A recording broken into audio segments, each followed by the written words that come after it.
मित्रों नमस्कार।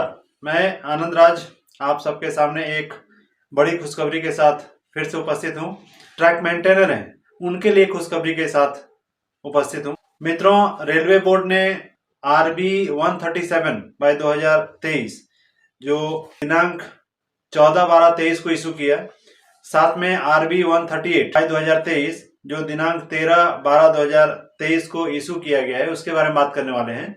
मित्रों, एक बहुत ही अच्छा निर्णय रेलवे बोर्ड के द्वारा लिया गया है और ये जो निर्णय है वो उन ट्रैकमैन भाइयों के लिए है जिनकी अधिक आयु होने के बाद वो ट्रैक पे ठीक से काम नहीं कर पा रहे हैं तथा उन्हें दूसरे डिपार्टमेंट में जाने की इच्छा है। बहुत से कर्मचारी ऐसे हैं जो इंजीनियरिंग डिपार्टमेंट में अपना प्रमोशन नहीं चाहते हैं, वो किसी और डिपार्टमेंट में जाके अपना कैरियर वहां बनाना चाहते हैं। उनके लिए एक बहुत ही खुशखबरी है, बहुत ही अच्छा अभी इशू किया गया है रेलवे बोर्ड के द्वारा। स्पष्ट किया गया है कि अब जितने भी ग्रुप डी या लेवल 1 के पोस्ट भर्ती किए जाएंगे उसमें 90% जो वैकेंसी है वो RRB के द्वारा लिया जाएगा सभी डिपार्टमेंट में, जबकि इंजीनियरिंग डिपार्टमेंट में जो वैकेंसी भरी जाएगी वो दूसरे डिपार्टमेंट का, जिसमें जो डिपार्टमेंट है उनका नाम जिस इस RB में बताया गया है वो डिपार्टमेंट है SNT है, इलेक्ट्रिकल है, मैकेनिकल है, ट्रैफिक है, कमर्शियल है।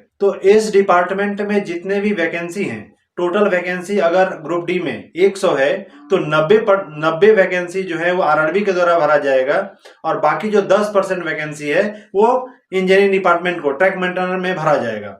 और जब वहां पे जब RRB से बच्चे आएंगे तो वो जो 10% जो एक्स्ट्रा लिया गया था वो इस डिपार्टमेंट को, जिस डिपार्टमेंट का वैकेंसी था उस डिपार्टमेंट को भेज दिया जाएगा। तो यहाँ पे जो सीनियर एम्प्लॉई हैं, पहले क्या था कि जो 10% वैकेंसी जो इंजीनियरिंग डिपार्टमेंट से गैंगमैन का आता था उसमें लेवल 1 वाले ही एम्प्लॉय आते थे। तो उसमें होता था कि जो लेवल 1, चूंकि एम्प्लॉय का प्रमोशन हो जाता था, लेवल 1 में बहुत कम एम्प्लॉय बचते थे।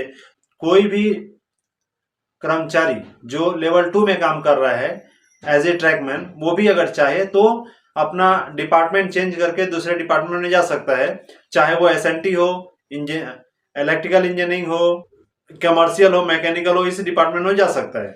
इसके लिए उन्हें कम से कम 8 साल की सर्विस उन्हें होनी चाहिए। और एक इम्पॉर्टेंट चीज है कि जिस डिपार्टमेंट में वो जाना चाह रहा है उस डिपार्टमेंट का जो मेडिकल स्टैंडर्ड है वो उनका पास होना जरूरी है।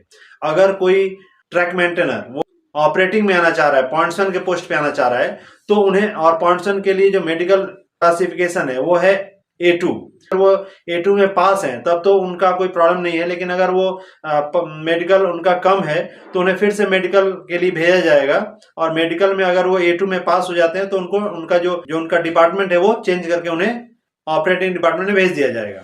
कम से कम 8 साल की सर्विस अपने डिपार्टमेंट में, मतलब एज ए ट्रैक मेंटेनर करनी चाहिए।